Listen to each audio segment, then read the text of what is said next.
Hello friends, Pankaj education point में आपका स्वागत है। आज हम बात करने वाले हैं यूपी टीजीटी 2020 की। जी हाँ, एक लंबे इंतजार के बाद आखिरकार यूपी टीजीटी का विज्ञापन जारी हो गया है। तो इस वीडियो में हम फॉर्म अप्लाई करने की लास्ट डेट, आयु, शैक्षिक योग्यता, चयन प्रक्रिया और फॉर्म को फिल करते समय कौन कौन सी सावधानियां रखनी चाहिए उस पर चर्चा करेंगे। इससे पहले जो व्यूअर्स हमारे चैनल पर नए हैं वो भैया और बहनें प्लीज़ चैनल को सब्सक्राइब कर लें। तो आइए नोटिफिकेशन पर चर्चा करते हैं।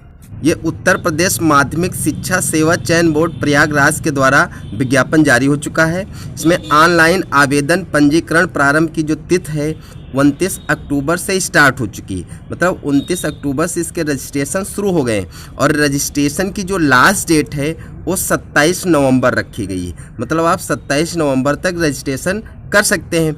ऑनलाइन शुल्क जमा करने की जो डेट लास्ट रखी गई वो है 27 नवंबर। 27 नवंबर तक फी भी डिपॉजिट कर सकते हैं। फिर डिपॉजिट करने के बाद जो फाइनल सबमिट करना होता है उसकी लास्ट डेट 30 नवंबर तक रखी गई है। तो 30 नवंबर के बाद आप इसमें कुछ भी नहीं कर पाएंगे।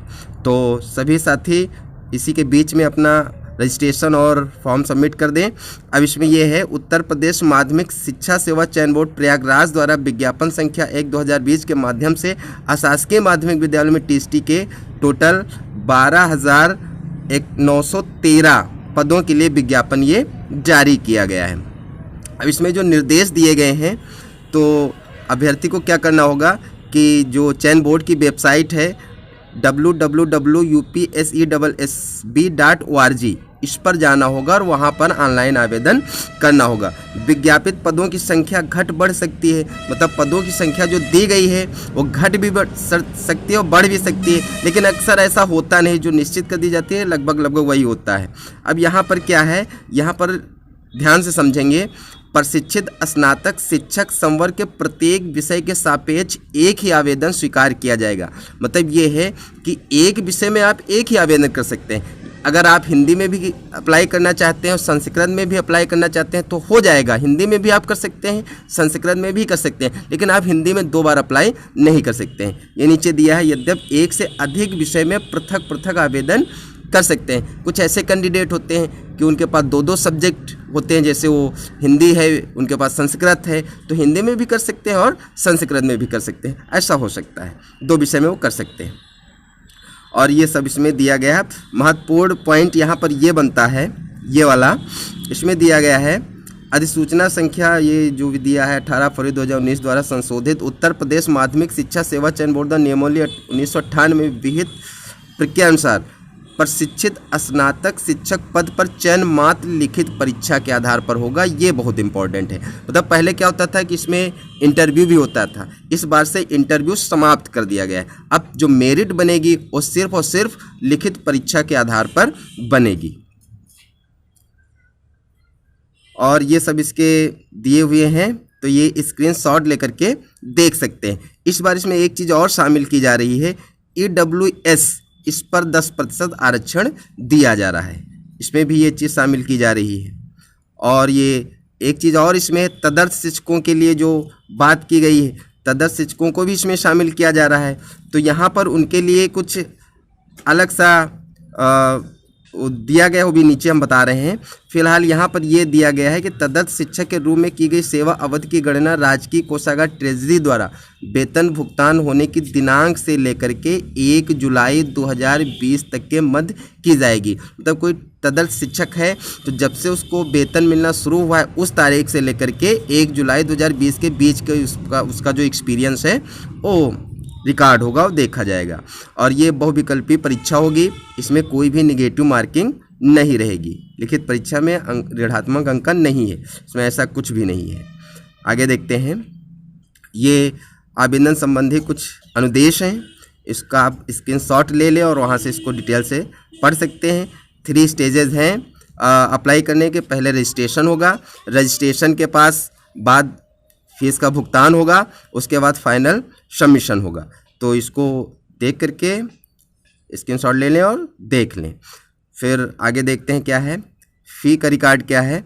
अब यहाँ पर जो EWS वाले हैं उनको 450 ही देने हैं। उनका यहाँ पर फ़ायदा हो रहा है 300 रुपये का सीधा फ़ायदा हो रहा है। अन्य पिछड़ा वर्ग है उनके लिए भी 750 है।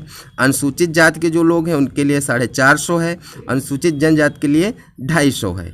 तो यहाँ पर EWS वालों का फ़ायदा हो रहा है, 300 रुपये की छूट मिल रही है उनके लिए। और ये यहाँ पर फ़ोटो के बारे में भी साफ साफ दिया गया है। जो फ़ोटो आप स्कैन करेंगे तो फ़ोटो का आकार ये होना चाहिए 35 mm का होना चाहिए। और इसमें जो ख़ास बात ये बताई गई है कि फ़ोटो जो होना चाहिए उसका जो पृष्ठभूमि जो बैकग्राउंड होना चाहिए वो सफ़ेद कलर का हो या हल्के ग्रे कलर का हो, ये बात यहाँ पर ध्यान रखनी है। हाँ, तो ये हो गया है। अब यहाँ पर आयु संबंधी बात दी गई है, देखेंगे। आयु सीमा है 1 जुलाई 2020 को 21 वर्ष से कम ना हो, मतलब मिनिमम जो होनी चाहिए एज वो 21 वर्ष होनी चाहिए और मैक्सिमम तो यहाँ पर कोई नहीं दिया, वो आप दे सकते हैं। और वेतनमान वगैरह दिया है 44,900, 1,42,000, ग्रेड पे 4600 है, ये है। अब यहाँ पर जो मेन चीज़ है, अर्हता की जो तिथि है, आवेदन पत्र प्राप्त करने की अंतिम तिथि ही अर्हता तिथि होगी। मतलब यहाँ पर लोगों के मन में कन्फ्यूजन रहती है, यहाँ पर ध्यान रखेंगे। मतलब इसकी जो लास्ट डेट है वो है 30 नवंबर, यानी कि जो भी एजुकेशनल यहाँ पर बात की जा रही है कि योग्यता होनी चाहिए वो 30 नवंबर को कंप्लीट होनी चाहिए। मतलब ग्रेजुएशन प्लस जो बीएड है वो 30 नवंबर तक कंप्लीट होना चाहिए। यहाँ पर मैं एक बात और बता दूँ, अक्सर ये देखा जाता है कि बाद में जब कैंडिडेट का सिलेक्शन हो जाता है, उसके बाद में जब डॉक्यूमेंट वेरिफिकेशन होता है तो वहाँ पर एक बात ये फंसती है निवास प्रमाण पत्र और जाति प्रमाण पत्र की। तो मैं आप सभी को सलाह देता हूँ कि 30 नवंबर से पहले 30 नवंबर से पहले आप जाति प्रमाण पत्र और निवास प्रमाण पत्र बनवा के रख लें। बाद में ये समस्या बड़ी लंबी पड़ जाती है, तो इसको अभी से अगर ध्यान रखेंगे तो कोई दिक्कत नहीं होगी। और परीक्षा केंद्र तो मंडल मुख्यालय होगा, कोई भी दे देंगे। अब यहाँ पर भर्ती जो प्रक्रिया दी हुई है ये लिखित परीक्षा के आधार पर होगी। अब लिखित परीक्षा क्या है? प्रशिक्षित स्नातक शिक्षक पद के चयन हेतु विषय पर आधारित समान योग्यता की लिखित परीक्षा होगी जो 500 अंकों की होगी। इसमें 125 प्रश्न होंगे और ये प्रत्येक प्रश्न 4 अंक का होगा। इस प्रकार ये 500 की परीक्षा हो जाएगी। लेकिन जो तदर्थ शिक्षक रहेंगे, तदर्थ शिक्षकों के लिए जो क्वेश्चन 125 ही रहेंगे, लेकिन वो एक क्वेश्चन का अंक 3.72 रहेगा। मतलब इनकी परीक्षा जो होगी वो 465 नंबर की होगी और 35 नंबर जो है इनका एक्सपीरियंस देख करके दिया जाएगा, तो वो बाद में जोड़ा जाएगा। पहले इनका जो प्रश्न पत्र होगा वो 465 अंक का होगा, 2 घंटे का प्रश्न पत्र होगा और ये मल्टीपल चॉइस क्वेश्चन होंगे। तो ये है। अब यहाँ पर तदर्थ शिक्षकों को जो भारांक दिया जा रहा है वो 1.75 अंक उनके प्रत्येक वर्ष के एक्सपीरियंस पर दिए जा रहे हैं। अधिकतम 35 अंक दिए जाएंगे, जो इनका जो 465 अंक का पेपर होगा उसके बाद में जोड़े जाएंगे। इस तरीके से ये बनेगा। अब ये अभ्यर्थियों समान अनुदेश है, स्क्रीनशॉट लेकर के इसको आराम से पढ़िए, देखिए।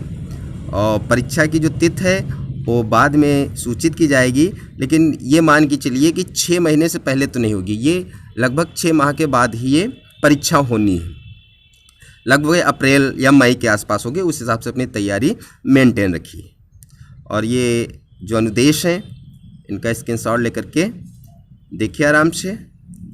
और हाँ, यहाँ पर कुछ सीट्स, किस विषय की कितनी सीट्स हैं ये मैं बता दे रहा हूँ। ये जाति प्रमाण पत्र और विकलांग प्रमाण का जो प्रारूप है ऐसे बनेगा। और हाँ, ये रहा। तो प्रशिक्षित स्नातक शिक्षक बालक वर्ग में किस विषय में कितनी सीट्स हैं ये यहाँ पर है। हिंदी में टोटल 1742 सीट हैं, गणित में 1822 सीट हैं और इंग्लिश में 1587 सीट हैं। इस प्रकार ये बालक वर्ग का है और इसके नीचे ये बालिका वर्ग का दिया है, क्योंकि बालक और बालिका वर्ग अलग होता है। यहाँ पर अक्सर कैंडिडेट में कन्फ्यूजन रहती है। वो देख लें कि जो बालक हैं, जो पुरुष अभ्यर्थी हैं, वो सिर्फ बालक वर्ग में ही आवेदन कर सकेंगे, लेकिन जो महिलाएँ हैं वो चाहे तो बालक वर्ग में अप्लाई करें और चाहे तो बालिका वर्ग में अप्लाई करें। मतलब दोनों में से किसी एक में कर सकती हैं, लेकिन जो पुरुष हैं वो सिर्फ बालक वर्ग में ही अप्लाई कर सकते हैं। तो ये हो गया। ये यहाँ पर क्या है कि शैक्षिक योग्यता है, किस सब्जेक्ट में क्या होनी चाहिए, हिंदी का दिया है, गणित, हर सब्जेक्ट का दिया है, तो स्क्रीनशॉट लेकर के इसको अपना अपना सब्जेक्ट का देख सकते हैं। अब जैसे अंग्रेजी का दिया है तो अंग्रेजी, तब बीए अंग्रेजी से हो, भी अंग्रेजी साहित्य से हो। अक्सर ये देखा गया है कि इंटरव्यू से कैंडिडेट वापस कर दिए जाते हैं। मतलब जैसे कोई अंग्रेजी में टीजीटी में अप्लाई कर रहा है तो उसके पास बीए में अंग्रेजी साहित्य हो, अंग्रेजी भाषा ना हो, उसको इंटरव्यू में वापस कर दिया जाता है। अंग्रेजी साहित्य हो और साथ में बीएड हो। तो ये हर सब्जेक्ट की यहाँ पर शैक्षिक योग्यता दी हुई है, इसको आराम से देख लीजिए। और आगे बढ़ते हैं तो ये सब दिया हुआ है, ये पूरा नोटिफिकेशन है इसमें। अब इसका स्क्रीनशॉट लेकर के आराम से देखिए और अभी से तैयारी में लग जाइए। अभी अच्छा खासा समय है, इस बार इंटरव्यू है भी नहीं, मेरिट से होना है, तो अच्छे से सभी लोग तैयारी करें। अभी 5 या 6 महीने का समय है, तैयारी भी हो जाएगी। ठीक है, मिलते हैं अगले वीडियो में। Best of luck, thanks.